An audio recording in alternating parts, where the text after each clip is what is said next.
प्यारे बच्चों एग्जाम के सवाल को देखिए कि 2 का क्यूब प्लस 4 का क्यूब प्लस 6 का क्यूब प्लस 8 का क्यूब ये डॉट डॉट डॉट डॉट 20 तक का क्यूब है, इसका सम बताना है। अब देखिए बेसिकली ऐसे सवाल का कोई डायरेक्ट फॉर्मूला तो होता नहीं है, लेकिन अगर आप सवाल को ध्यान से देखेंगे तो आप समझ पाएंगे कि बेसिकली 2 का टेबल लिखा हुआ है। देखिए 2 इकाई 2, 2 दूनी 4, 2 तिहाई 6, 2 चौके 8 और उसी तरीके से डॉट डॉट डॉट डॉट ये 2 दहे का 20। चलिए इसको सॉल्व करते हैं। देखिए 2 है तो क्या इसको 2 गुना 1 लिखा जा सकता है और ऊपर में ये क्यूब रहने दीजिए।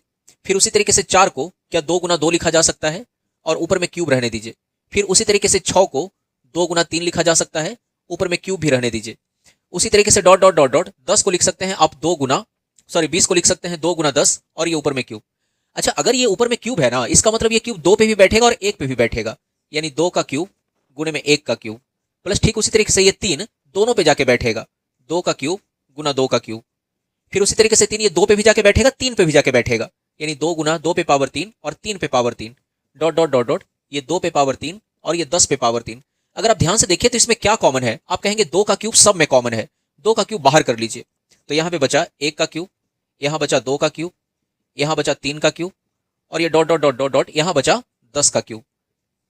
अब देखिए इसका फॉर्मूला हमको पता है कि sum of first n natural number का क्यूब का जो सम होता है वो होता है n into n plus 1 by 2 का ये स्क्वायर होता है। ये इसका फॉर्मूला होता है।